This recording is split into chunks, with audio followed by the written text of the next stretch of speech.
Yo, what's good, y'all? Street Academy Podcast. Hey. 1 foot in the academy and 1 foot in the streets. This is our Father's Day series, Black Father series. Yo, we are super excited because we have a 2-part series happening.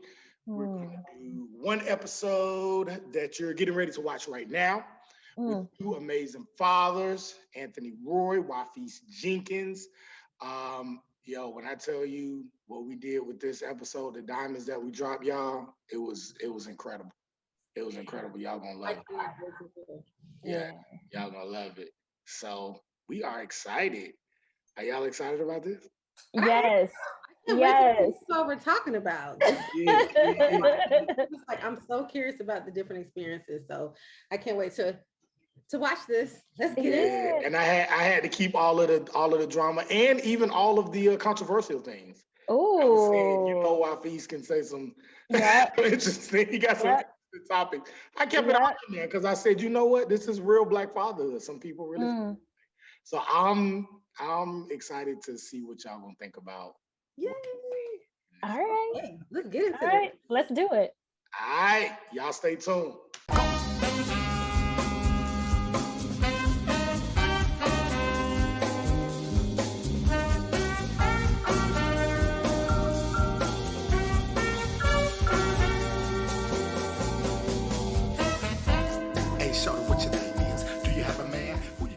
Saying, no, I don't know what that means. No, don't do that. Don't do that. In a minute, we're gonna have to start saying happy COVID. You're gonna see somebody and be like, hey, happy COVID, bro. Yo, where your video at? Huh? Where your video at? About to lock in right now. Oh, okay, you good? Okay. Yes, sir. Got you. All right, so we are here and we ready. Yes, sir. Cool. Welcome back, y'all. Street Academy Podcast, where we keep 1 foot in the academy and 1 foot in the streets. This is a special Father's Day episode that we are doing right now. As you can see, we're missing 2 of our co-hosts, but there's a reason for that. And the reason for that is because we're doing 2 episodes in 1. So we're doing a special kind of Father's Day kind of series a little bit. And so I'm going to be talking about 1 aspect of fatherhood. We got some special guests that I'm getting ready to introduce in a second. And then they're going to be talking about another aspect of fatherhood, and we're going to blend it together.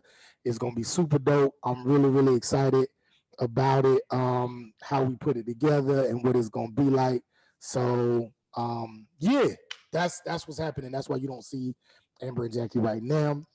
But we're going to blend all of this together into either 1 really dope episode or 2 follow-up episodes, something like that. We'll figure it out. Anyway, that's why you don't see them. But in their stead, I got 2 of my brothers. These are 2 people that I thought would be really dope for this conversation. I've been knowing these brothers for a long time. And so I let them give a more formal introduction. But 1 is my guy, Anthony Roy, Brooklyn is born. If you want to check out some of his dope music, he's a dope producer, a community leader, and just an overall brother, somebody that I look up to. And then my other guy is Wafis Jenkins. Been knowing him for a minute. He always keep me plugged in. He always keep me grounded. And just a really dope brother as well, in his own right. And so we, became fathers around the same time. And so we've had conversations about the topic as well. And so I thought he would be dope and a great person to talk about or talk to with this conversation. So without any further ado, y'all welcome Anthony Roy and Wafis Jenkins. Ant, you want to give a quick intro? Yeah, man. Like I said, my name is Anthony Roy. I'm originally from Brooklyn, New York, but Atlanta has been my adopted home since August of '96. I used to run track at the University of Florida, and I moved here to I came here actually to try to make the Olympics. Me and a buddy of mine from Florida State, and of course we didn't make it. But I loved Atlanta. Just ended up moving here. Like I said, went to the University of Florida. College educated, but not college graduated. But the Lord blessed anyway. Yeah, yeah. And I got a great family, beautiful family, wife, 2 wonderful boys, and work in healthcare. And I just love being a Black father, man. Dope. Man, I can't wait to get into this. Wafis, quick intro, bro. What's up with you? Oh man, Wafis Jenkins, originally from Jersey, Plainfield, New Jersey. Moved around a lot, but I loved Atlanta and wanted to find a way into this Atlanta environment, and I love it. So I'm just seeking a good journey to being a great, more so not of myself anymore. So that's a great thing. But GED, a little bit of college, blessings on that. Yeah, blessings. And man, just happy, man. Yeah. Making it through a rough 2 years, despite the other years. This is a year that, if you had survival skills, it didn't matter. This was a different type of survival, man. So just happy to still be around. Man. Dope. Well, we can go ahead and jump right into it. So our first segment, what we do, we usually start off every episode with a segment called Off the Georgia Dome, where we just talk about, what are some of your first thoughts that come to mind when we mention the topic. And the topic today is Black fatherhood. And so when you think about Black fatherhood, and what is some of the first things that come to your mind when you think about Black fatherhood? When I think about Black fatherhood, I think of it's a unique experience. It's unique in the fact that when you understand the history of just Black people in general, and so much that was denied to us, and in our treatment, and the things that that we have flaws in, some from external and some from internal. Our experience as Black fathers, it's very unique. So that would be my perspective. It's a unique experience. So for me, I remember when I was a kid, my father wasn't around. He was gone by the time I was 3. And I remember at a very young age, I would hang out with all my boys, and they would also say, "Yeah, I did this with my pops, and I did this with my pops," and I was envious, because it was like I didn't know how that felt. I basically lived vicariously through them, and whenever like positive Black men came around, I found myself attaching myself to them, because I didn't have those experiences that my friends spoke about.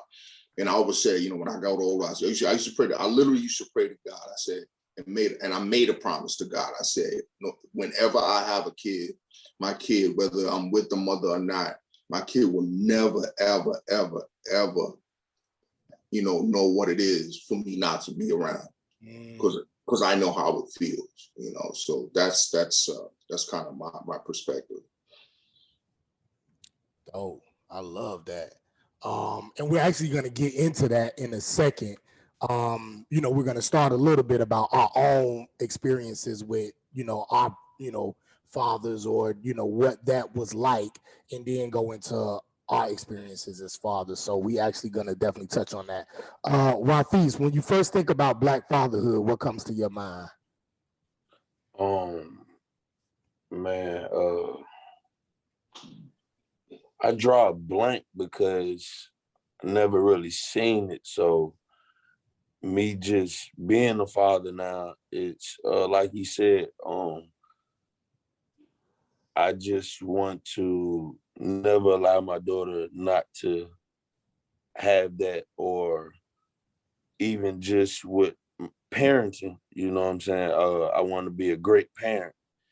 And like now that I am a father, like I don't do too much judgment, but I try to teach all my brothers, you know what I'm saying, with children or who are about to become fathers. I try to, you know, just put God in their lives. Like that's my biggest thing. Like, because I didn't grow up in the church. So like that's something like I try to instill into my daughter early, like, you know, God first. And then my brothers who I know they, you know, in the street life or not even street life, they could be 9 to 5 and, you know, just not a part of the godly experience.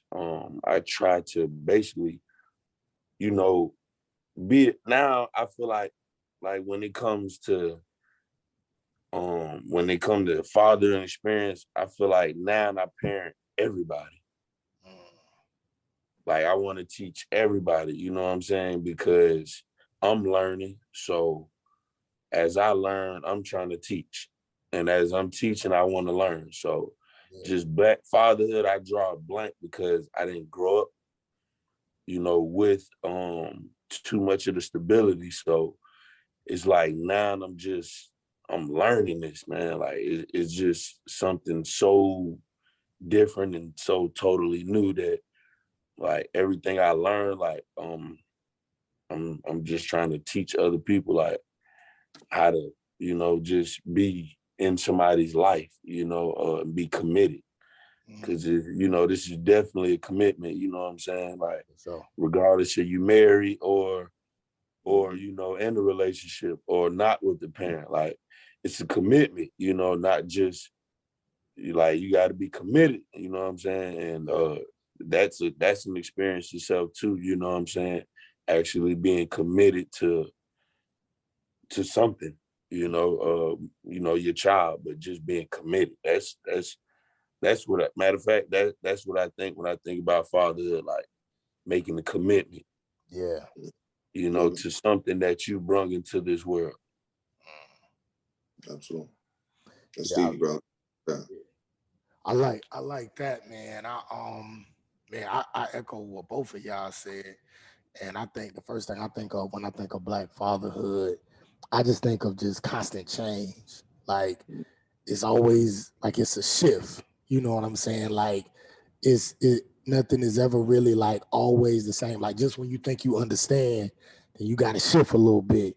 And then you like, all right, cool, I got it. Then you know your child might do something else and then you got to shift again. So you always got to be on the swivel. You always got to be ready to move because you know they growing up so fast and they learning so many things. And I think as adults, you know, we kind of get to a point in our life where we like, all right, we know what we believe, we know what we doing, we know we living our lives. But kids, especially this day and age, they learn things so quickly.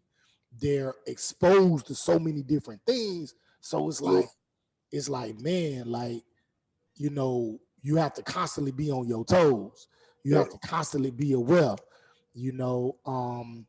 And you know, one new thing that's come to my mind about being a father is surrender. You know what I'm saying? You got to be able to surrender to God, you know, to say, God, all right, I'm doing the best I can, but ultimately I gotta trust that you're gonna, because I'm not God. I can't control everything, but I'm gonna do everything in my power to make sure everything is cool, make sure everything is cool with the family, cool with the child, cool with everything. But I'm not God, you know what I'm saying?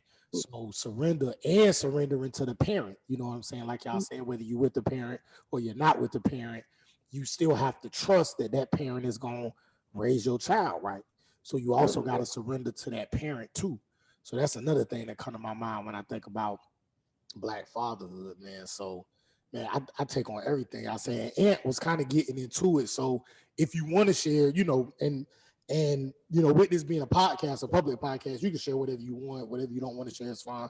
And of course, I'm going to edit. So then if there's anything you go back and be like, take that part out, you know, you can do that. But I would like for you to, for us to talk a little bit about fatherhood in terms of our own experiences with fatherhood. And so,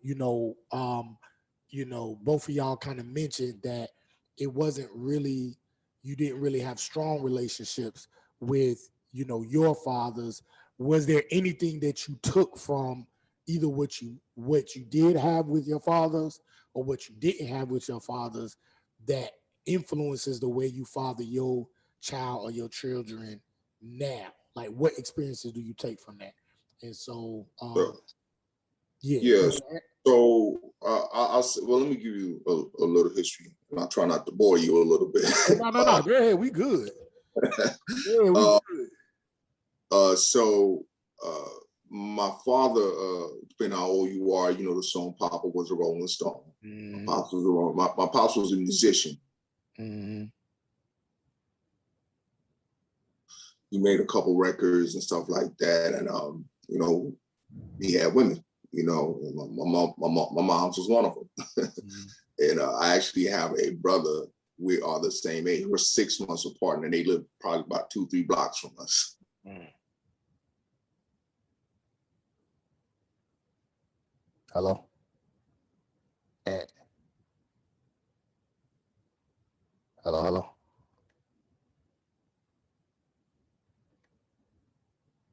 We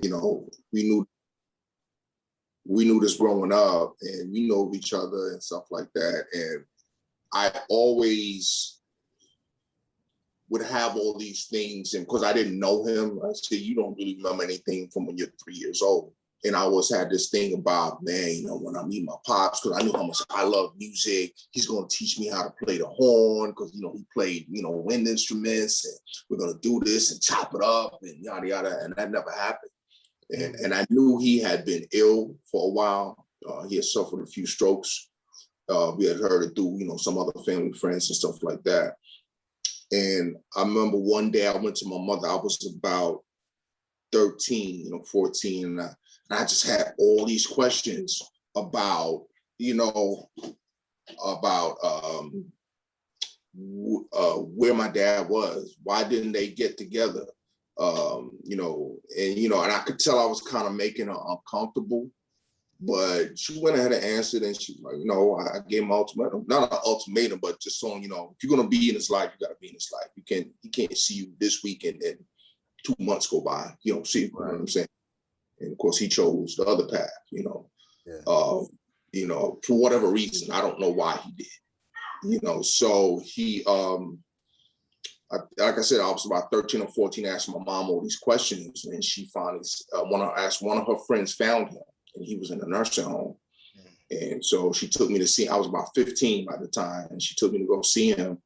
And I walked in the room, man, and I had on this long trench coat, belt hanging out, I thought I was fly, everything. That's what trench coats was the thing back then. And I'm a little older than yours, so, and I walked in the room, man, and I always would hear that I looked exactly like my father, and he, I walked in and he looked up, and my mom's friend said, do you know who this is? And he looked up, and he couldn't speak because of the strokes that he had. And he just started crying, and he just started yanking my coat, and I was like, wow, and then we just stood there in silence for about till my mom went and stood in a corner, and he just looked at me. He just stared, and we just stared at each other, man. Then after a minute, they were like, are you, you good? I was like, yeah, I'm ready to go. And it was the weirdest feeling because I wasn't happy, but I wasn't sad either. And I wasn't mad at him. It's like I was void of feeling because I didn't know him, and I didn't know how to feel. And, in our community, we don't deal with emotions well sometimes, right? Especially men, there's nobody really to guide us. Some of us, I should say, but, there's nobody really to guide us on what to do with our feelings sometimes. So I really didn't know what to do. So, I went on, years went on, and He died when I was about 22, I believe. And I felt bad because I felt like I wanted, as I grew spiritually and I started to understand, the Bible talks about honor thy father and thy mother. As I started to learn those things, I started telling myself I wanted to go back and tell him, man, I don't want you to die thinking I hate you. Yeah. It is what it is. Our lives went the way that it is. And, the little that I know about you and that I created in my head, I love you for it. And I don't want you to die thinking that I hate you. And that's, but and even till this day, it still bugs me. So that's why my wife still bugs me sometimes that I didn't get a chance to tell him that. And it's my wife tells me all the time, it's okay, God knows your heart and stuff like that. But that comes from me having that longing to have that relationship with my father. Like I said, I used to sit there and think about, man, me and my dad meet, we're gonna do this. And I think that's probably part of the reason I had that void feeling when I met him, because as a kid, I created all these scenarios in my head about what we're gonna do when we finally meet. Yeah. And it didn't happen. So I guess in reality, it was disappointment. If I'm being realistic about it, it was probably disappointment because I couldn't talk to him. I couldn't ask him anything. He couldn't give me any answers. I couldn't ask him, why didn't you come see me? Why didn't you come get me so we can go places and do things? I didn't have an opportunity to say any of those things to him. So taking all of those things and having it in me now, it created in me about my view about what I'm going to be towards my kids and how I'm going to treat my kids, and I had many opportunities, praise God, to bring life into this world. You already know what I'm going at, but and the Lord nixed it, and he allowed it to happen at the proper time. And I'm glad he did, but even in those times when I was out there wilding and doing whatever, I always had it in my head, like I said, I know how I felt not having my father around and not being able to want to do the things and talk and ask, I was going to make sure that I wasn't that to any kids that I have, so much I love my heart. People look at me, Anthony, you're such a nice guy. I said, you have no idea the things that I could have done, the things that I did do, the things that I came close to doing. You know what I'm saying? Wafis is from up around the way, so he knows, and not saying these things don't happen around in any other parts of the country, but, the things that we're exposed to, what I'm saying? If you know where I'm from in Brooklyn and you understand the things that I was exposed to at a very young age, I could have easily gone, you know what I'm saying, so many different ways. And there were some things that I did, and it was only the grace of God that kept me, you know what I'm saying? Especially living with a single Black mother, and, we got gangs on our block. I know what it is to be jumped. Been around guns, weed. I mean, I've been around it all. And I'm not boasting about it. I'm just telling you facts about the things that we've been through. They see the end product, but you have no idea sometimes the things that people go through, especially Black people and Black men. And like I said, there's a lot. So many of those things shape me, especially, that experience I had with my father. And it allows me to to have a better grasp on how I want to raise my kids and what I want to be my kids, and hopefully how my kids see me. Man, I want to get to Wafis, but it's so I want Wafis to respond to this too, and it's so much that you said that is definitely going to lead into the next convo. But Wafis, what's your response to what Ant said, and how did your either relationship with your father or maybe the lack of relationship with your father, or whatever spectrum that's on, how has that influenced your the way in which you father your daughter? I'm kind of like him. It was like bland emotions, but my mom told me early, like, I left your dad. But even then, you have them questions like, dang, why this nigga ain't try to come find me? Like, you know what I'm saying? He had me. And just growing up, it was more so I looked at men as brothers and not father figures. Like, you know what I'm saying? Because it was like, even though my mama told me, like, you know, this was my decision, but it was like, well, why he ain't come look for me?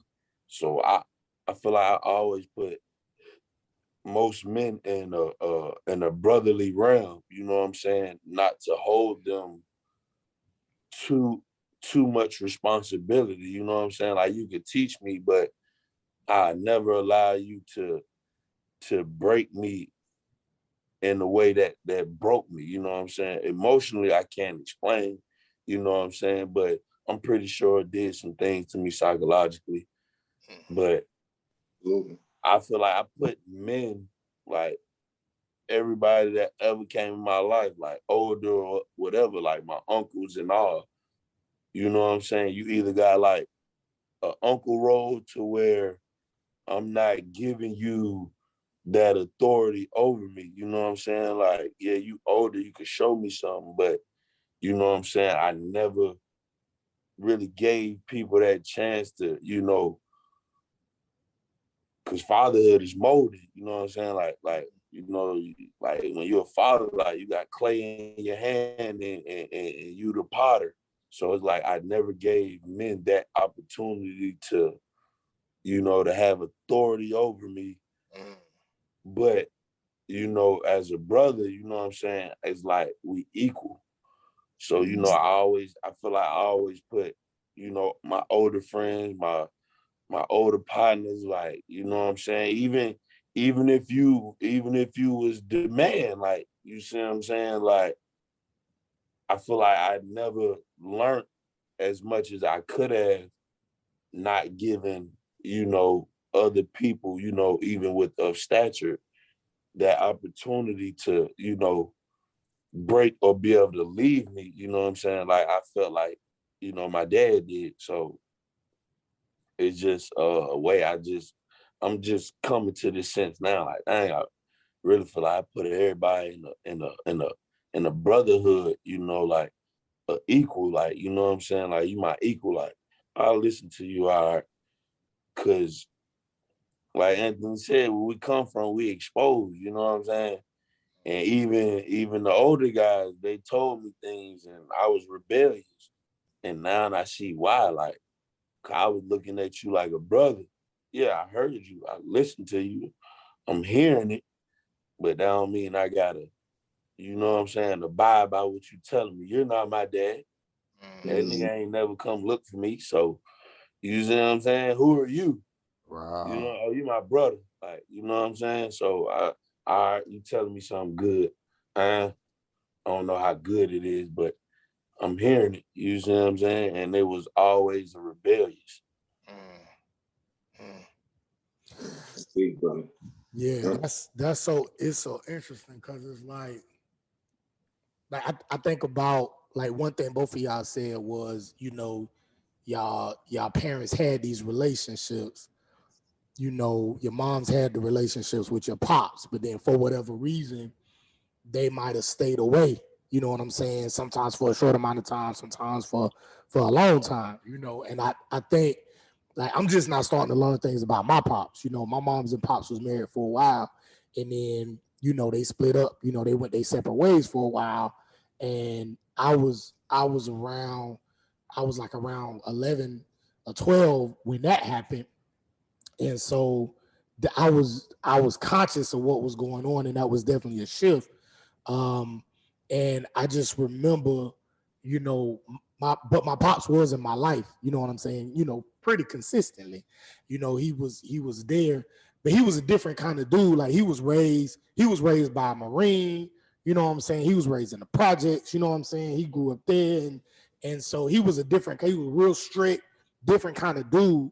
And so, you know, like what y'all was talking about, like raised in more like poor working class neighborhoods, you know, you kind of see things, you kind of exposed to, you know, dangers, or you exposed to certain things that maybe kids shouldn't be exposed to at that time. And you know what I'm saying? It was, I didn't grow up in the projects like where he grew up, but it was definitely more of like a hood kind of ghetto area. And so you just learn to think fast. You just learn to keep your head on the swivel, and you just got to navigate life differently, especially as a young black boy. You already seen as a man. You know what I'm saying? So life is just different at that point. And so I just remember like later on, my mama ended up telling me that because of different things they was going through, he for a while kind of stayed away from me and my sister. You know what I'm saying? For whatever reason. I don't actually remember that because I was kind of in a different kind of zone at that time. And when they had to do their thing, I was just kind of like, all right, I just got to depend on myself and just figure out life for myself, And then whenever I could holler at my moms, whenever I could holler at my pops or whoever, I holler at them, whatever, and then just keep living. But now I'm starting to realize, like, as I'm going through my own situations and going through my own life, I'm realizing, like, as men, we're really sensitive. You know what I'm saying? Especially with the women we love or the women in our lives. And sometimes when things happen with that, that we didn't expect, sometimes we make decisions to stay away, not because we don't care, but because we don't know how to deal with the pain of like love loss or the pain of, like what you said, They don't know how to decipher them emotions. Them emotions, you know what I'm saying? Like your mama told your pops, like I ain't really feeling you, but you could still be with the son. We were probably mad at her, so then he stepped away from you, not you, but maybe he had some beef with her. You know what I'm saying? Like, I don't know if that's the case. I'm just saying, like, as men, we don't know sometimes how to decipher love and emotions with the woman. And so sometimes kids can be like collateral damage. You know what I'm saying? And I think that go back to what you were saying, Aunt, like, you know what I'm saying?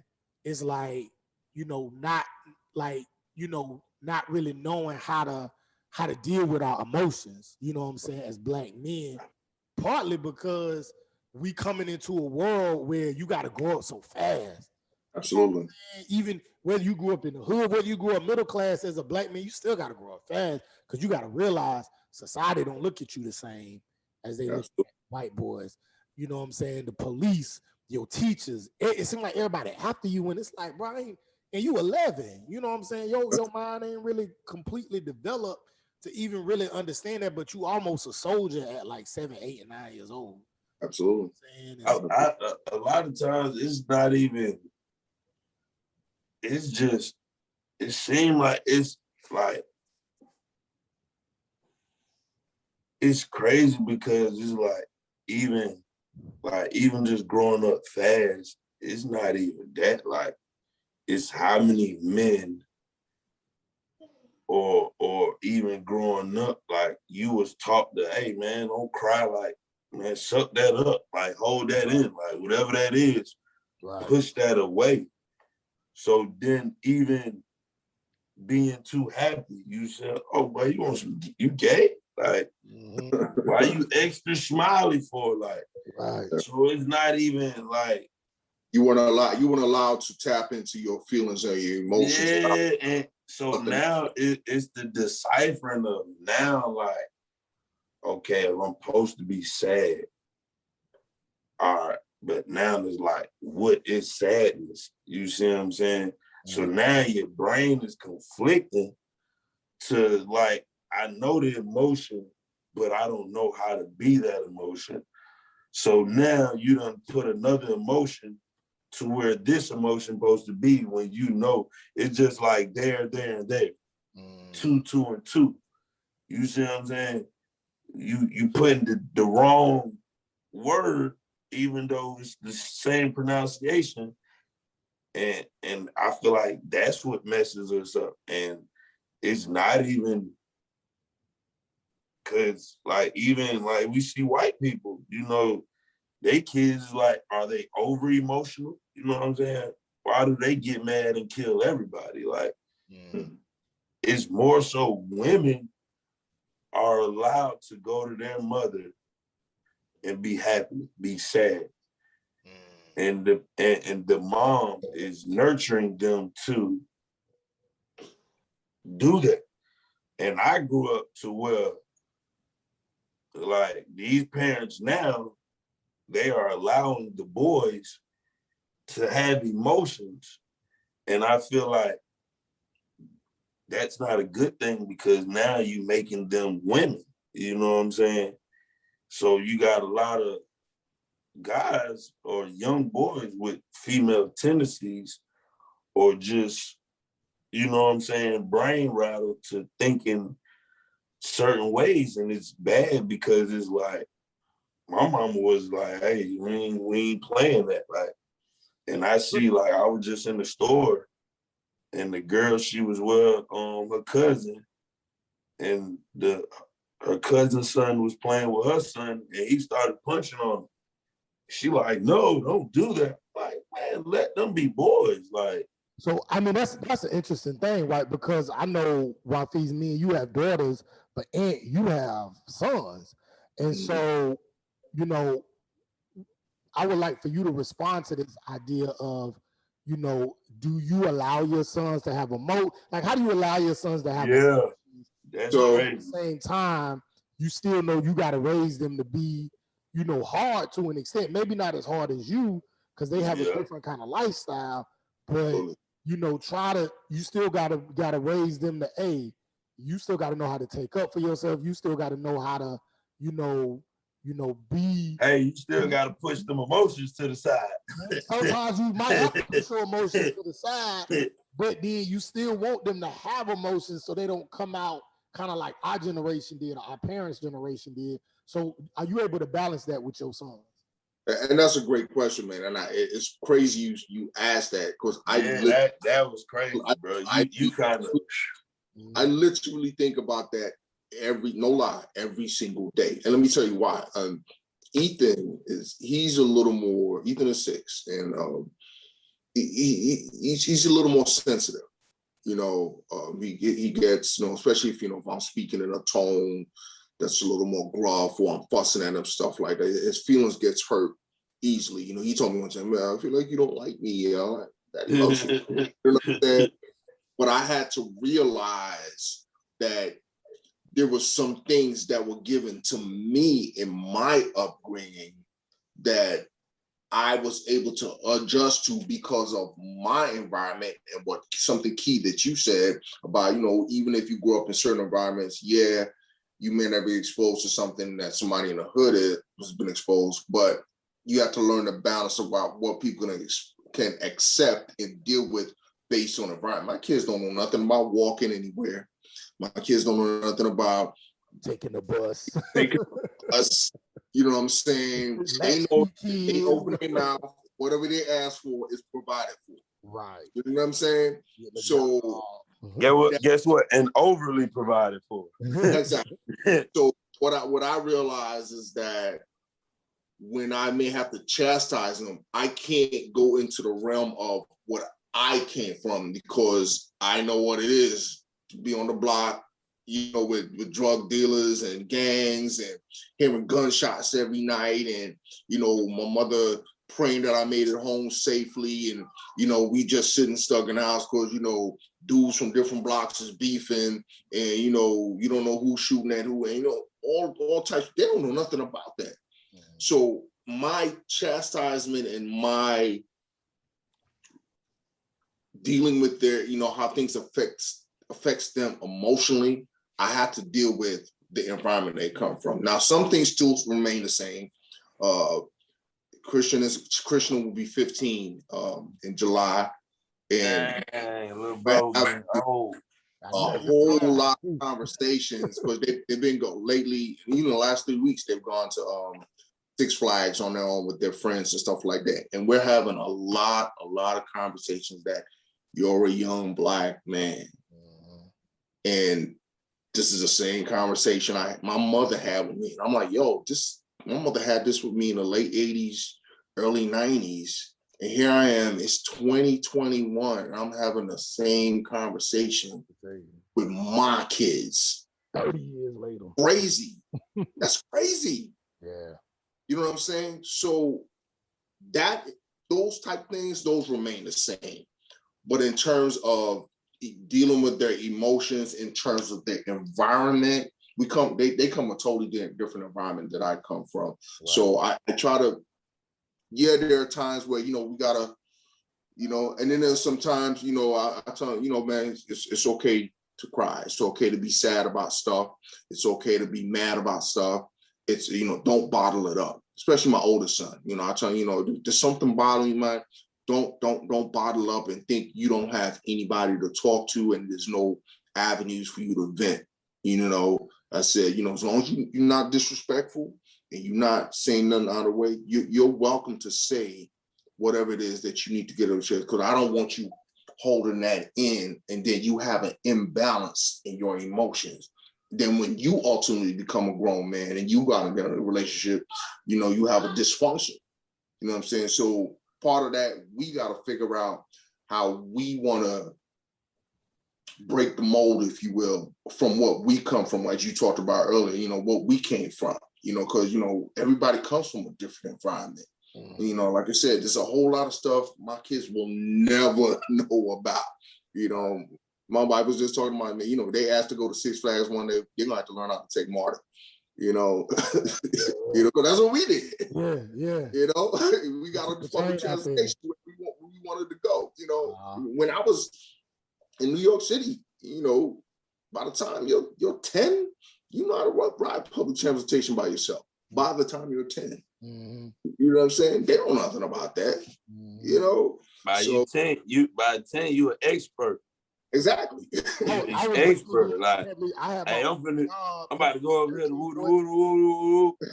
Yeah, man. Right, in public transport. Yo, I was telling the story about how I was telling my homegirl how my mama, I went to go see my family. I went to go spend the summer with my family in Virginia. And when it was time for me to come back to Jacksonville, that's like a 12-hour bus ride. My auntie put me on a bus by myself from Virginia all the way back to Jacksonville for 12 hours. And this is like 1997. Yep. And I'm 12 years old. I ain't 13 yet. And I'm on a bus ride by myself going 12 hours. Crazy people at these, y'all know the Greyhound bus station, crazy people. And get what? You can't even think about doing something like that. Our kids ain't gonna know nothing about Greyhound. You can't even let alone that. But at 12, let alone public transportation. and my auntie was like, told the bus driver, hey, you better take care of my nephew. My nephew better get to Jacksonville. and because of the environment and the days and times. Guess what? With no phone. With no phone. Yeah. We had no phone, we had nothing. It was like, you better learn how to get back, But we were there today. But I think you said something so interesting, Ant, because, and I'm gonna jump to Wafis after I say this. Growing up as fathers, and one thing I had to deal with in having a little girl early on when she was, she should be 4 in August. But I realized because I had a girl and not a boy, but I was raised like a boy, like a young man, I was almost raising her like a boy. You know what I'm saying? Like I was instilling certain. Hey, I was kind of hard on her. Huh? You better. But that's the thing. It's like I was kind of hard on her a little bit, like some of the things I would do, and how I would be kind of tough. I'll play rough with her, but even in disciplining her and the way I would talk to her, and sometimes she would kind of look back at me like, I'm a girl, daddy, like, you know what I'm saying? Like, and so I had to kind of switch gears a little bit and be like, okay, I need to be a little bit softer. And I realized that because when she was in school, she real smart, she catch on to her work real fast, but she was around 2, maybe between 2 and 3. And the teachers say, Mr. Grant, we love your child. She's great. She's this, she's that. But she's so hard. Like she's almost a bully. Like she's so hard with the kids. Like if the kids do something they don't want her to do, she like punishing them and stuff. And he said she's not bad. She's just really like, she can be kind of aggressive. She could be kind of almost a bully. And so, I had to like take her back. Like me and her mama had to like work with her about being nice, being in control of her anger and stuff like that. And so now she's a lot better. So I talked to her teachers recently, and they said, you know, she's been doing a lot better. You know, she's not as abrasive and things like that. But if the kids mess with her, you know, if they bother her, they say, "Oh yeah, Jael, she don't play that. She will." That's right. She And I say, well, now that's fine. Like if they Right. bother my baby, Absolutely. she's my baby. You know what I'm saying? You let them know what's up. But it's Yeah. not about, you know, you make sure you're nice and you're kind to your friends and you share your toys and things like that. But if somebody don't, you know, if somebody not Absolutely. nice to you, you know, somebody Yeah. come up to you Any business. and you let them know, girl, you let them know what you doing. You know what I'm saying? You my daughter. And it's crazy because it's like, I feel like God ain't want me to have no son, cause like I be seeing folk with they boy, hey man, listen, boy. At one, he would have been getting clothesline in the middle of Walmart, hitting the ground. These folk like, boy, you is abusing. I don't care about none of that. He gonna take that pain from me, and when somebody else give it to him, you know what? My daddy been doing this. You can't do nothing more than him. I know he been violating. He treat me like I was 30 at 2. So I feel like I don't. It's just something. I don't know why God didn't give me a son, which is a beautiful thing. But my daughter, man, like, man, my whole thing is, bro, just like you could call me a contradict, but it's like I'm on some, man. I'm trying to break the generational curse, man.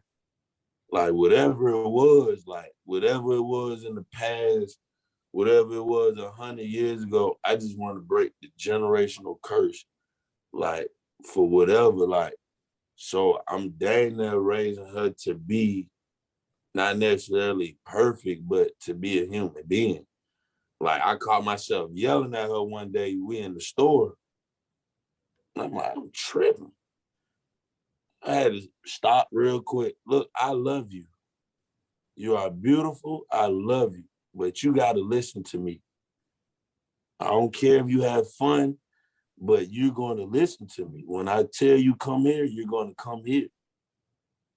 Like I had to break it down. And like since she was a baby, you know, we done talked about this, Jonathan. I'm not gaga goo goo. No, I'm gonna speak to you. You see what I'm saying?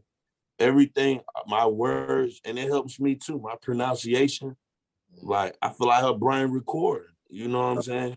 And when you recording, you want to be able to hear what was recorded.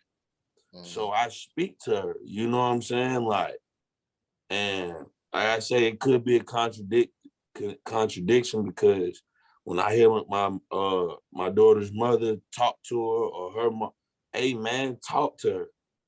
Like right now, they talking about my mother of my child. She like, I want to put her in speech therapy, but I'm like, there's certain things a child doesn't need. If you identify that she's having problems with S's all day, you should be saying S words and telling her to repeat it. Like, and that's why I say generational curses, because like you said, like I want to teach my son that it's okay to speak your mind, but be respectful. You see what I'm saying? I don't want you to have them imbalancing emotions. You don't need counseling for that. You see what I'm saying? It starts within the home. You see what I'm saying? And the village raised a child. So how I'm teaching, I would like you to do this. You know what I'm saying? Now, I'm going to go to the school and say, listen, if you see she has problems with this word, when you say the alphabets, you write down, this what you take notes on. Okay, she hard saying F's. She hard. Say different words with this letter that she cannot pronounce and say it 1,000 times repetitive to her. Because she's a child. It only takes a couple of days.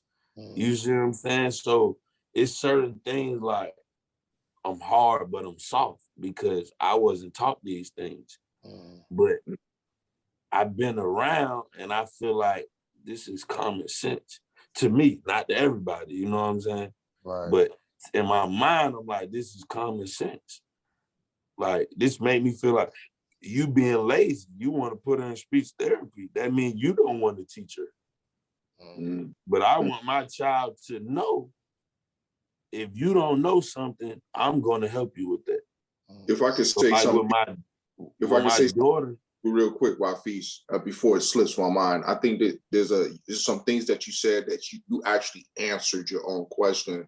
I don't know if it was rhetorical or not, but you said you don't know why God didn't give you a son or gave your daughter. I think God gives us what we need sometimes. We always look at it as from us to them, but sometimes God gives us what we need to balance us out. And you probably needed a daughter. You know what I'm saying? Like you said, to make me better.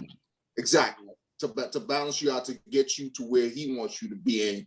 You know, it's a give and take, you know, but I ain't gonna lie, I ain't gonna lie, like I be telling bro, like, yeah, if I had a son, bro, he'd be riding with me everywhere. My daughter, hey man, everything stops. Hey, look, man, nope. Right. Nope. Bro, like, it's so crazy because like, my street is still there, but I ain't gonna lie, now I'm so soft. I be telling, I'm soft. You don't want these problems, but I'm soft, bro. Like, leave me alone. Yeah. But like, bro, when I'm in public, bro, when I'm you in like, public I don't with want my problems. I ain't trying to beef with nobody. listen. Before we get into that, though, I want to go with what you said, Wafis, about, you know what I'm saying? Like, you know, look, if this was my son, like, I'd be, you know what I'm saying? He might be with me in the projects, but it's my girl. I want to raise her in the, you know, give her everything, make sure she in the beautiful house. I don't want her to have to struggle, but, you know, eventually she might get with a dude. She gonna get with a dude. Do you want her to be with the, you know what I'm saying, dude that grew up in the projects, that was in the projects, that was out there, you know what I'm saying, in the streets? Or do you want her to be with the kind of corny, maybe nerdy dude that was, you know what I'm saying, grew up in a really nice neighborhood or whatever? And it almost kind of leads to Ant, you know, having two sons, and it's like, you know, like you say, your son's not exposed to what you was exposed to. You know what I'm saying? They might be in, you know, better kind of schools and stuff like that. And that's hard. Trying to make them That's hard. hard to get what you want your son to be a player now. But hey, I mean, man, that's another thing too, man. though. Some people might say hard, that's a bunch of people, like, you don't want your daughter to be out there. It might be harder for you, bro. I think now it might be harder. I feel like becoming a better person, it's lenient with sons, but it's way harder because it's like you gotta really paint a picture for them to model. But it's like you gotta be Picasso for them. Like, you more lean, like, it's like you can stay, just like they say, you older, you stuck in your ways. Like, I feel like if you got a son, you can be stuck in your ways, but also be a parent. Like, with daughters, it's like, I can't be, you see what I'm saying? Because I damn near gotta be gay for my daughter. You see what I'm saying? Like, I gotta have an open mind because she's a girl. You see what I'm saying? I can't be closed-minded having a girl. You see what I'm saying? Because all that trickles down to her and being emotional. You see what I'm saying? That's where, so it's like with having a son is like you can stay, like you can be content for a while. You see what I'm saying? Until, that's crazy, bro. I'm happy I ain't had no son. You got it hard, bro. I'm sorry for you, brother. All right, so like, back on that. Having sons from, like, you got a teenage son and you got a 6-year-old son. So that's two totally different kind of raising right there. It is. And, you know, it's just so many different dynamics, man. And even now, like, you know, my older son, he's at the age where he's curious, you know. And one thing, and I think we were talking about, as we talked about our environment and things that our parents did, I always, when I try to convey stuff to them, even in chastisement, Like, you know, when we got whoopings and we got fussed at, it wasn't no explanations. Nah. You got the whooping, you got the chastisement, whatever it was, that was it. Right. I don't whoop my oldest son anymore. Because, you know, I think he's at the age where, you know, we got to talk about stuff, you know, and I didn't like whoop my kids a lot. My kids, he's 15, you still got a chin check. Oh yeah, he get jacked up now. He'll get jacked up. But in terms of whoopings, you know, for me, I view whoopings as, if I had to whoop you, it means it got to a point where some disrespect was involved. You was just ignoring every warning. You violated yourself. You violated yourself. It's purely that. Yeah, it went too far. So now, because you just totally ignored everything that we said to you. But even if when I'm talking to my son, like I said, he's at the age now, you know, they're curious. They want to know, you know, they're learning about themselves and stuff like that. And I remember how sex was and was not conveyed to me. And I tell him, I said, I'm gonna tell you this, man. I'm gonna keep it real with you. Especially, you know, I said, sex is a wonderful thing, man. I'm not about to sit here and tell you it feels bad. You should be scared. And still don't know what the birds and bees is. I'm just saying. Still don't know what that means, bro. And I tell him, I said, man, it's a beautiful thing, man. I said, I'm not gonna say act like it. And that's another thing I do. I try to tell him, you know, I reveal certain things to him that I did. And I think that makes it real for them, because I think sometimes we were painted the picture of our parents didn't do anything.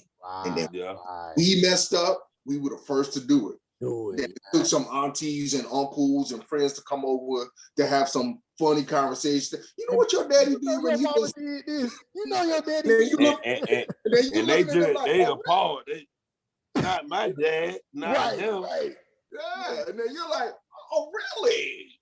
So that's why I do that. Like, I had a conversation. We won't get back to you, let you finish the story, but I had a conversation with one of my homegirls, and we was just talking about like all the crazy things we did early being here in Atlanta.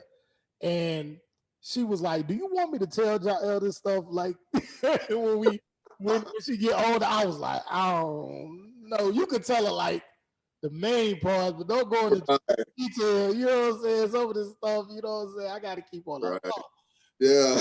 Yeah, man. Like, yeah, I think it is good to kind of tell, like, you know, certain things. Yeah. Yeah, absolutely. certain things, like just to let you know, hey, I'm not just telling you this. You know, I did it. I'm telling you because I did it. Yeah. I'm telling you, you might not want to go half. God allowed me to get out of that, but I don't know if that's gonna happen for you. Absolutely. And if you don't, that's where your credibility or your word becomes nothing. Absolutely. Because it's like you saying one thing and they're doing something else. Right. You know, and that's what I try to convey to him, that, you know, I'm telling you, I'm not telling you what I think. I said, yo, I did this, man. And I'm saying, like you just said, Jonathan, God worked it out for me. I'm not sure if you went out there and did this, that, you know, you might make it out. And then you got to think about, they're exposed and they have access to so much stuff that we didn't have. He's talked about it earlier. You rode the bus with no phone. We wouldn't imagine doing that today. You know what I'm saying? Because of the environment and the days and times we live in. Bro, right now, you couldn't be somewhere and tell a kid to do that. Right. Your phone dead and you need to go somewhere and you about to catch a bus. No. You ain't going nowhere. Yeah, I need to have access to you because of the environment and the world we live in. And, you know, people are doing such depraved acts today that, you know, the things that we took for granted when we were kids, you know, the innocence that we had. Not that stuff didn't happen, but I guess not to the magnitude that it has today. And, you know, and then, you know, they have access to, you know, like we have this thing that a buddy of mine talks about. He has an older son too. And we were trying to do this thing, you know, into technology and stuff. And we were trying to find they had these apps where you can monitor your kids' activities on their phones. You can see what they're texting, what are they surfing, you know, what are they doing in some of these apps and stuff like that. And it started getting costly. And then it's like, you know, you couldn't really see exactly what it was.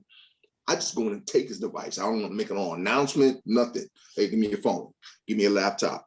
and I go through it, and I'm the IT guy that day. And, you know, we found some stuff, nothing outrageous, but some stuff he probably should not have been indulging And guess what that do though? That help him respect himself too. Absolutely. You And still not necessarily, dang, he violate my privacy. Nah, whatever's in here on this day, he might randomly come take my phone. Everything need to be peaches and cream. You see what I'm saying? So I need to be, you see what I'm saying? If I am gonna be, I need to make, you see what I'm saying? And that, guess what? That helps him too with his brain not overly exposed. You see, even if he is looking at something, he know I gotta get rid of that. It ain't a double back. I need to get rid of this. You see what I'm saying? And I try to tell him how powerful the mind is. I said, when you expose your mind to some stuff you think you have control over it, man, you have no idea, man. I'm gonna keep a real moment, man. I was probably exposed to pornography by the age of 11. Okay. Yeah, I was about the same. You know, with no technology. No technology. Exactly. No technology. And I skip it, fast forward on the DVD. God damn, I need to find something. And then as I got older and I was able to access it for myself, you know, I indulged in it when I in my leisure. And then I got to a point I said, man, as like I said, as I started getting closer to God, I'm like, man, I can't keep doing this, man, because this stuff like stays in my head, man. And I remember one time I was sitting in church, man, and it had been years since I had seen one.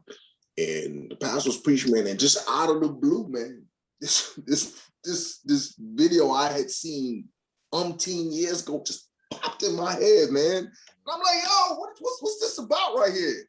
But get what? Vividly. That's how bro, vividly the mind is. You know what I'm saying? It stores so much, and sometimes there are things you don't have control. Have you ever just sitting there and this stuff, you're like, man, why did that pop in my head? Come in my head, yeah. Yeah, you know what I'm saying? Or a friend you hadn't seen in years, and you're like, I wonder how such and such, you ain't spoke to this person in 20 years. Hey, man, I wonder what such and such is doing. I ain't seen them in about 20 years. So the mind is powerful. And I try to teach him these things about what he puts in his mind. The old thing that we've all been taught, God, the very avenues of your mind. They sound old and cliche, but they have a place. You know what I'm saying? So as I try to teach him things, like I said, even with the sex, I try to teach him not what I was taught. Hey man, if sex feels real good, man. It's a wonderful thing, but know that when you start venturing outside the confines of what God intended, you're exponentially opening up yourself to a whole host of other things that you weren't expecting. And I said, my prayer is that you wait, but if you don't, here's this other information too about how to protect yourself. And that's just the reality of it. I know as people that believe in God, we should, some feel like we should just have just tell them to abstain. That's, it's not it wasn't my reality. Yeah, and, good. And it's definitely a reality for them today. So to just say, good. So like I said, I tell them, and my prayer is, and I do everything possible to give him all the information he needs to, to wait. I tell him not just the physical ramifications, but also the mental ramifications about if he doesn't wait, what can happen. But like I said, if he goes out, he gets of age, and he doesn't, my prayer is that he takes the best precautions as well. Yo, I wanna, as we kind of wind down, we were all raised by, even though all of us may not have been raised by Black men, and I know at some point there may have been, our fathers may have been in our lives at some point. They may not, and I know for me, my dad was pretty consistent, and so I was blessed to have a framework to kind of understand fatherhood and stuff like that. But one thing we can say that was consistent was our mothers, you know what I'm saying? And understanding like the importance of Black moms and how they raise us. some things they did right, some things they didn't do right. You know what I'm saying? Some things sometimes they might have had to be hard because at some point they were single moms or whatever, or single women or whatever. But so they had to do their thing. And so, just in general, society really praises moms, Mother's Day, big thing, everything. You know what I'm saying? Mother's Day, Yep. Mother's Day, Mother's Day, Mother's Day. Sometimes it may seem like Father's Day is like, oh yeah, you get a It's this time. Yeah, you get a, you know what I'm saying? You get a new lawnmower to, cut the yard better. You know what I'm saying? Like, Man, sometimes hey, like, listen, man, you give me a lawnmower, we might fight. One of those sometimes daggone like lawn. Father's Day just be getting played. Hey, man, send me on vacation. I sent you on vacation. Right. It's like I remember one thing that I had my uncle come over and tell me. He said, Jonathan, when my daughter was first born, he came to the crib to see her, and he said, Jonathan, I'm gonna tell you. He said, being a father is probably the most thankless job in the whole world. You know what I'm saying? You're not thankless. Like, you're not gonna get a lot of thank yous. You're not gonna get a lot of appreciation. You know what I'm saying? Most people gonna overlook it.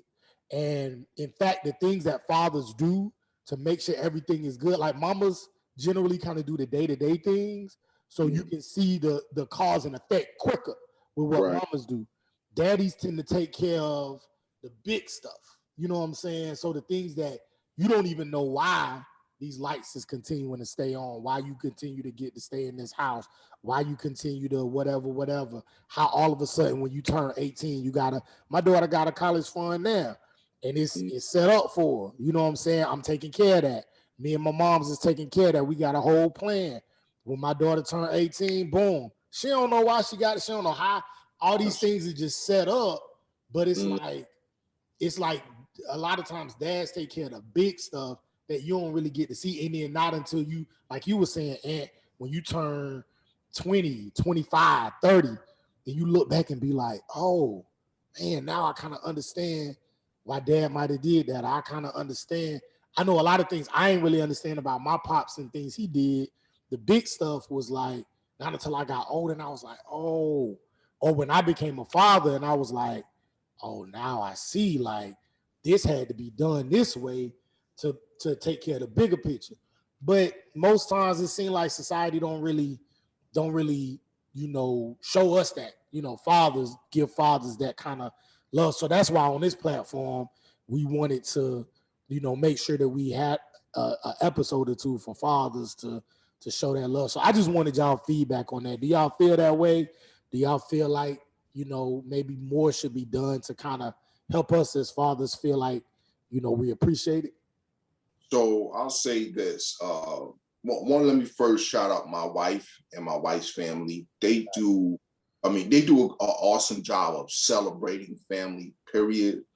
But Father's Day, they since I've been a part of her family, they do an awesome job of acknowledging the fathers in the family and the father figures, and the celebrations, and us being together and stuff like that. So I really appreciate that about my wife and her family.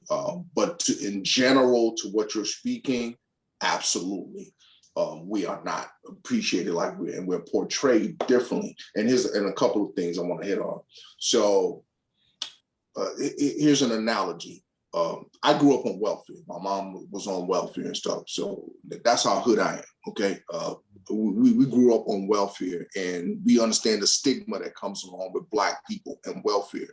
In my entire life, even up to a grown man, not even in my 30s, the impression that I had, what I understood to be, that we were the ones that basically kept the system running, until I had some people who were a little more knowledgeable than I was, started breaking some things and started giving me facts and sending me to places to where I can go have the accurate information.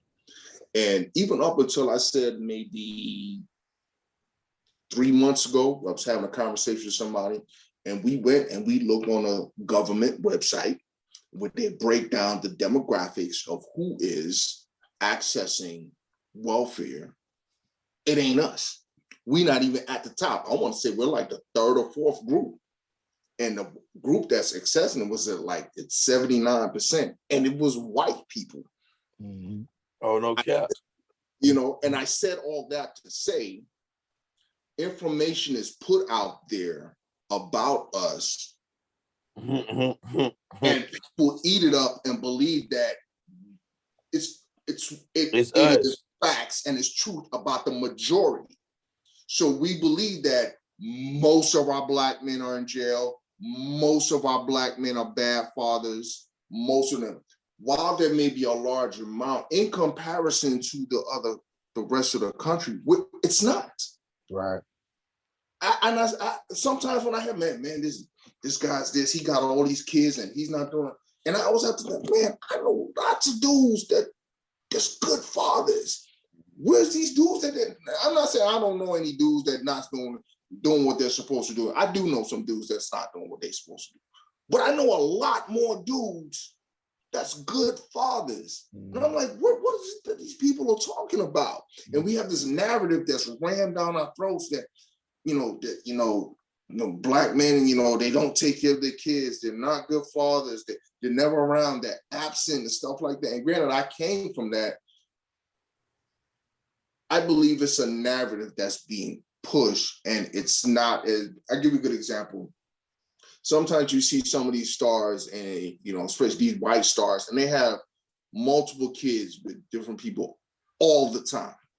And the picture they'll be on Entertainment Tonight talking about, such and such just had another baby with such and such, and and they celebrate it. And they won't tell you about their accidents, but they'll tell you about Future with 9 kids, and he ain't around. I'm like, it's a lot of white people out here with money who got multiple kids, and they might send a check, but sending the check is not being a father. Right, and that's what I'm talking about. The narrative being now. If I'm being fair, I might not co-sign the way that they're doing it, but the point I'm making is that the narrative is different when you're Black. They make it seem like we started this stuff, we created it. You go back, you look at white folks' history, man. Them folks had kids all over the place, man. You know what I'm saying? But when it comes to us, they make it seem like we started the fire. Like we're the ones that's keeping this thing going. Are there too many absentee fathers or Black fathers not doing what they're supposed to do? Yeah, there's too many. There's too many. Even one is but it's not the narrative. Right. But what I see though, what I see now though, is that a lot of dudes want to be fathers. Absolutely.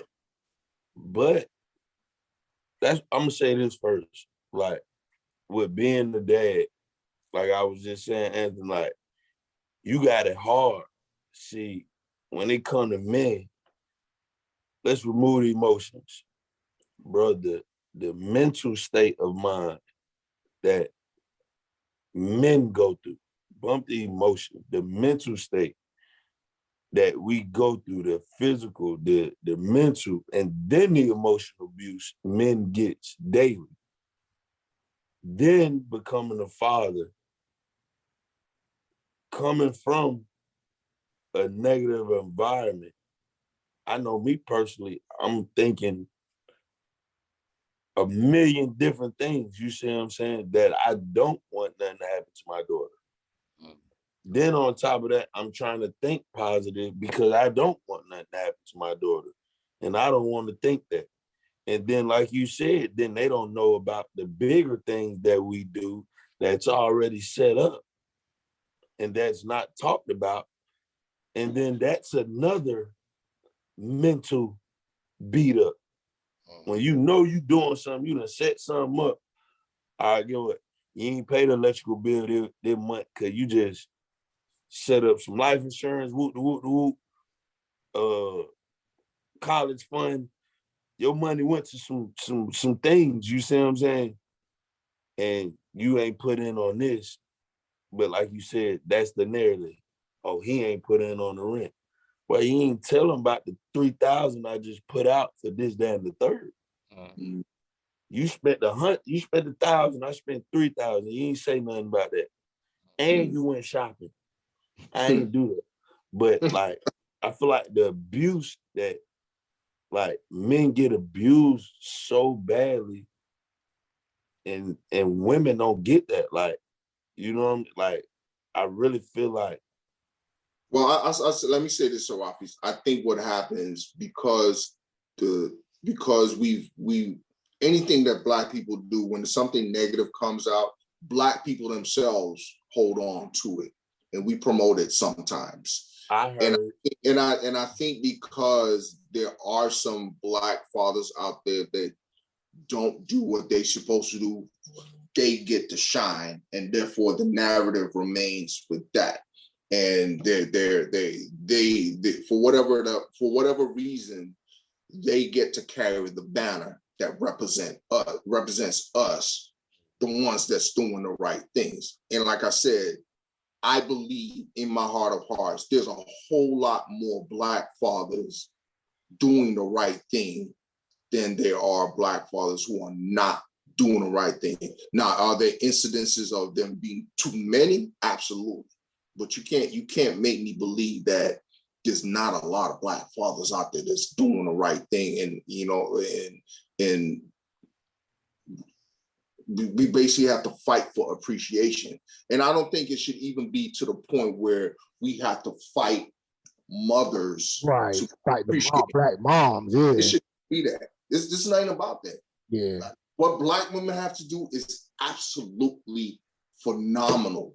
And nobody in their right mind should ever or would ever want to take that away from them. They do it. My mom to do what my mom told me something when I was 15, man. She said, I'm not a man, and there's just certain things I can't teach you. Those were her words. She said, I can't, there's some things I can't teach you. And I believe God has innately put some things in us that as a man, you communicate to your son. Some things are audible, some things are inaudible, some things are by action and stuff. There's some things that you just, me and you, Jonathan, our boy, me and you, Wafi's boy. There's some when we're talking, there's some things that are just understood as men, and vice versa with women. There's some things that women, there's ways that they communicate without words. Yeah. That is just understood, and it's not a sexist or that's how God made us. There's some things, Jonathan, you are not going to be able to convey to your daughter. It's going to have to come from her mother. No cap. Not because there's something and you can't even try to. Yeah, it's not the same you thing. You can't even try to. It's exactly. But that's the way God designed us. There's some things that have to come from a mother to her daughter. There's some things that have to come from the father to the son. You know what I'm saying? Like I have, there was this thing, and I don't know if you're gonna keep this in there, but the thing about, I'm the father to some of the women, wish me happy Father. No, you're not the father. I'm not wishing you. You had Mother's Day, and that's your day. Right. You know what I'm saying? Nothing about you is a father, and I don't mean as a disrespect. Because I said years ago, I had a program I did at church years ago, and that's one of the questions. And women, especially some of the single mothers, they took offense to somebody saying that you shouldn't be wished happy Father's Day, because in their mind, well, I'm the father too. You're not the father too. What you were was an extraordinary, exceptional mother, amazing mother, in spite of the situation that you were dealt with. Right. That's what you were. You know what I'm saying? On my best day, I couldn't be a mother, no matter how hard I tried. And that's not a negative thing. These are the things that God has put on. There's certain things he's put into us to give our kids. But I said all that to say, going back to your original question, the narrative about the way we're viewed and portrayed, I believe that seriously comes from, yes, there are examples of it actually happening in our community, but I also believe it's also from what's being fed to our community, and we hold on to it and we believe it. And therefore we end up promoting it as well. I kind of feel bad for men that have children who ain't around or who's not around. Cause I ain't gonna lie, I think it was like last year or the year before last, bro. Like I was just having like the worst couple months, and it was like spiritual, and it was weird, bro. And like the only thing on my mind was like, yo, like I want to see a picture of my dad, like I want to know something about him, because something ain't right now in my life. Like, and it's like, bro, I'm to my bro for like days. I was just trying to find him. Finally found him. He was in prison. I put some money on his books and everything. And then recently I just finally got a picture, but it was just like something in me like was like yearning just to. So I feel bad for them, because I feel like, imagine how God probably put on their hearts or their minds, like, damn, I got a son out there right now, like, you see what I'm saying? And they might just be going through a bad year.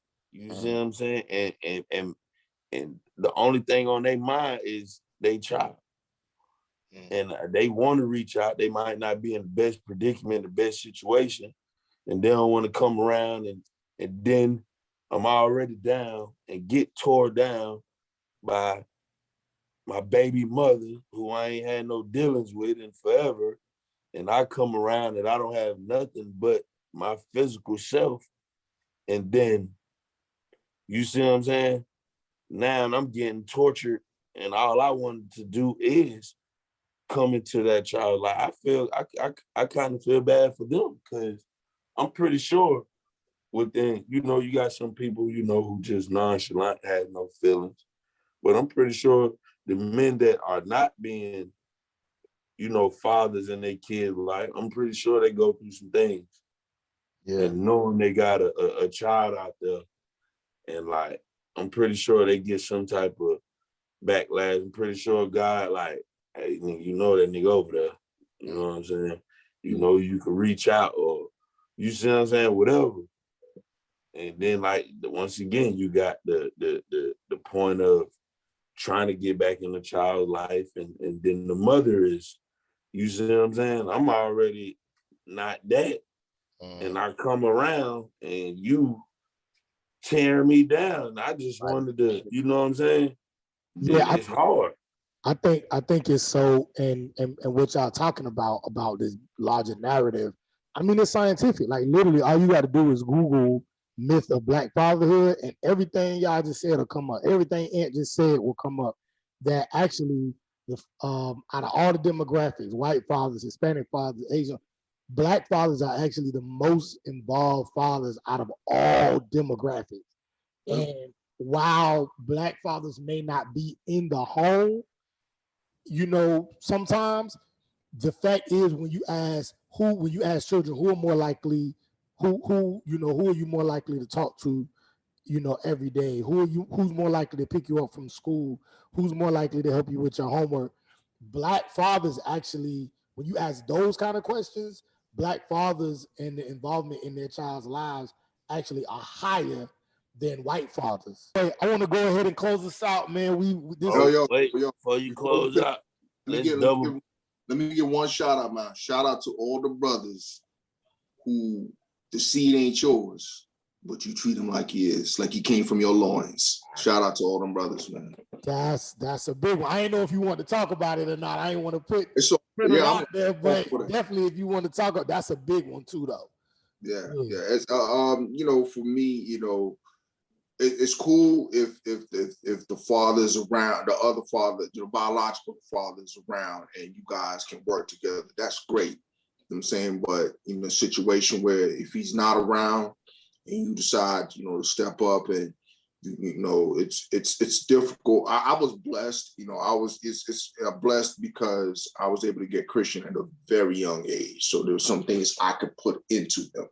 When they're younger and their minds are still moldable. When they're older, it's a little more difficult because, they're set in their ways. They believe what they want to believe. And it's a little tougher kind of breaking the shell when you start getting to that preteen to teenager years and stuff like that. They already are. They believe what they want to believe, especially if the father's kind of around. You know what I'm saying? My older son, his dad is kind of around, but I was able to have influence over him from a young age. And, he still deals with some things in terms of his father's availability. You know what I'm saying? And I told his father, you know, him and I had a talk one day. I said, look, man, I'm not trying to be you or replace you. I'm always going to love your son like he's mine, like he came from my loins. And I just want you to have that comfort level. Now, whatever goes on between him and Christian, you know, I try not to get into it too much so that I don't want to seem like I'm trying to sway him. Anything, because like I said, you know, because I even tell my wife, you know, she may get upset about some things. And I said, your father was around. I tell her, your father was around. So, you know, you have a different perspective on what a father should be.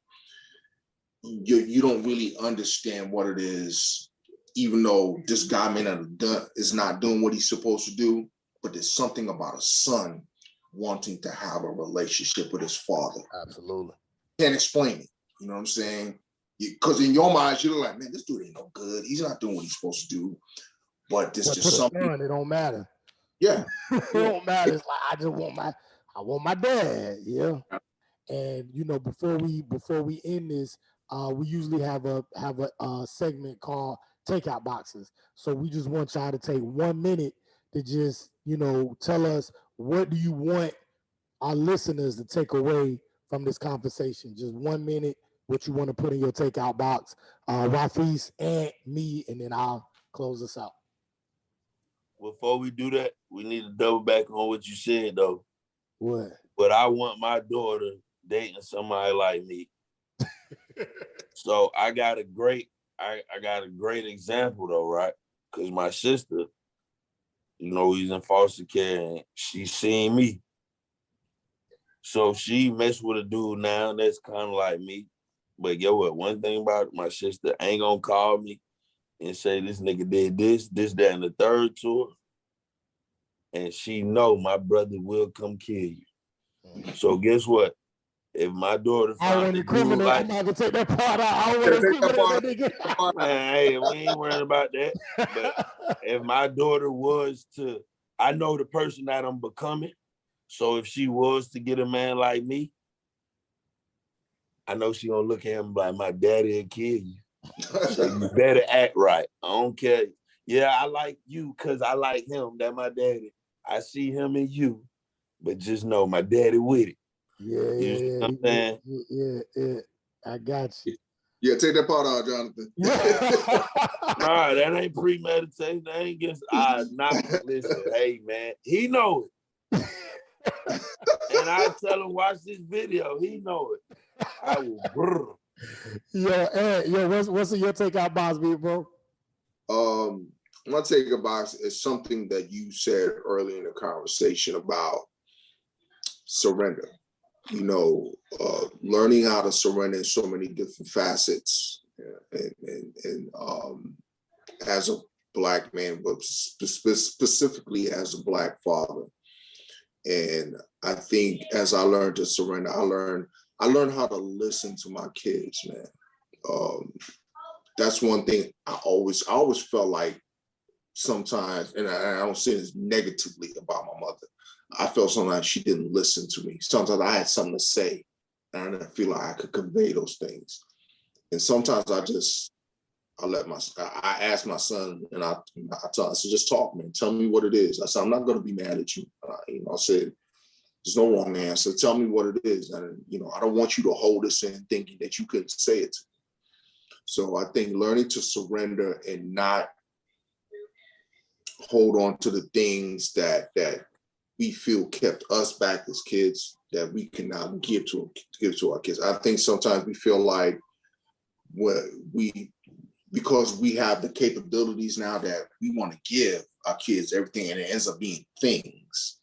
And there's so many emotional, mental, and spiritual things that we can give our kids that are so much more valuable than things, and that'll last them for a lot longer in their lives. Right, man. Definitely, man. I think in my takeout box, one thing I really understood and I take away from what y'all talked about was that emotional part. You know what I'm saying? Like, just us learning how to balance our emotions and then teaching our kids how to balance their emotions, and then like how that changes from like a son and a daughter. You know what I'm saying? I have a daughter now. I don't know if I'll have a son later, but just constantly being in tune with mine, and just, Wafis talked a little bit about therapy earlier, and that's something I do talk to, my counselor about sometimes, somebody that I got to talk to from time to time about different things, about just that has helped me be in touch with my emotions. So I've learned how to be a little bit, softer with my daughter. And then, like you said, and like just learning to listen, you know what I'm saying? And that's a whole nother podcast episode, but definitely I feel you on that. Like even now, like, and I always big up black women. I'm a proponent. I love black women. Big them up, big them up, big them up. But I'm gonna be honest with you. One thing I don't recall having a lot is a person who could listen. You know what I'm saying? And I think that's one thing black men, we kind of do with each other a little bit better than maybe black women in our lives. Is we kind of listen to each other a little bit better. But I don't know, maybe, I just didn't really get that a lot. I maybe have two, maybe two women in my life that really know how to listen, you know what I'm saying?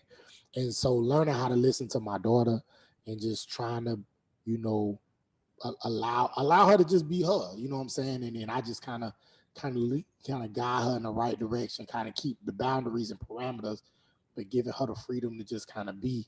And yeah, it's a rough terrain. Sometimes it's roads that we haven't really traveled because some of us may not have had a framework to understand what it means to be a father. So we just learning on our own, but it's fun. You know what I'm saying? It's fun raising our kids.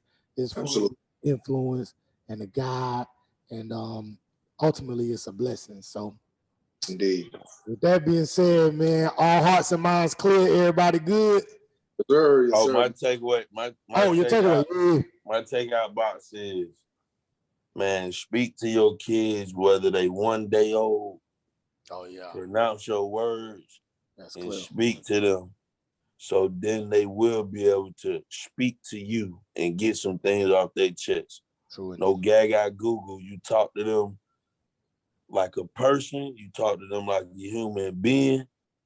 They'll understand you, and when they old enough, you will understand them. They will respect you for that. I swear, my daughter, bro, like, bro, she only 3, bro, but she like, we was at the park today.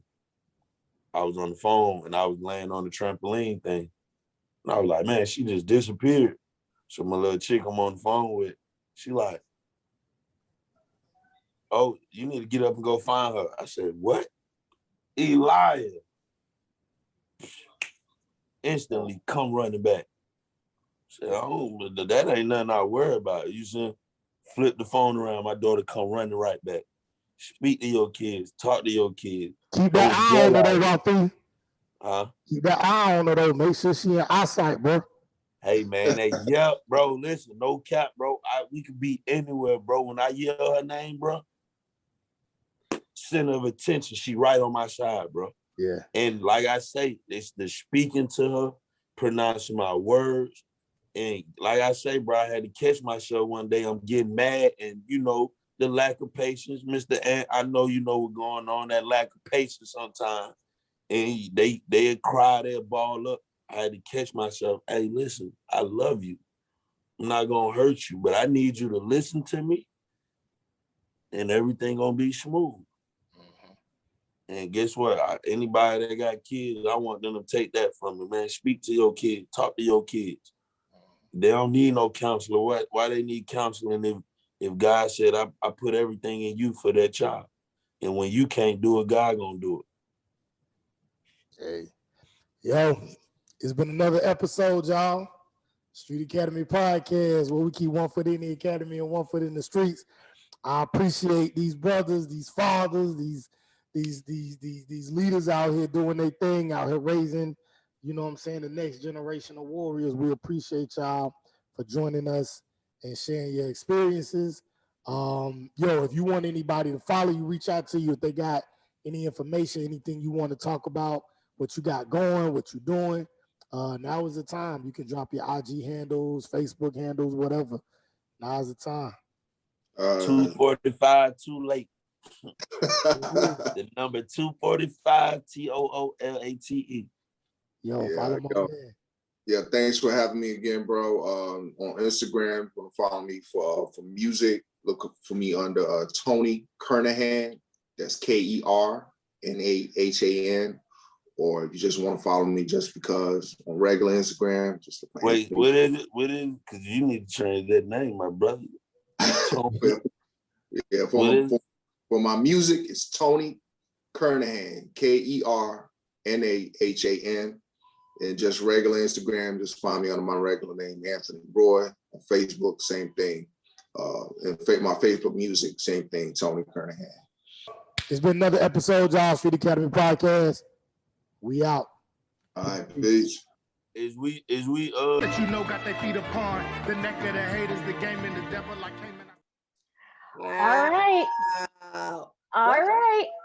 Y'all, wasn't that a good episode? I told you. It would have been a totally Yeah. different conversation if Jackie and I were there for sure. Yes, definitely. But you know what? Sometimes, brothers, we need our space. We got No, I appreciate that. We got to get it out. Appreciate that. I'm glad y'all had y'all space, and I almost kind of want to bring all of us back together, but we'll see. That would be good. Maybe one day we'll have like a big Street Academy Yeah. barbecue or something. Bring everybody Barbecue. there, bring fathers, bring the We mothers, just want everybody. to get something to eat. We just want Yep. Big conversation. Yeah, Well, some of the same things, some sort of came up in our conversation definitely. with Matt and Jasper. And so that'll be the next thing that's about to happen now. So for all of our viewers, part 2, please check out part 2 of the fatherhood series, where my friend Matthew Jean and Jackie's friend, you say your friend, Jasper St. Bernard. Jasper St. Bernard, come together and talk about a different aspect of fatherhood. Mm. So stay tuned and either watch it right now or, reserve some time in your calendar so you can really dig into it, because it's also a really good conversation. Definitely. Yep.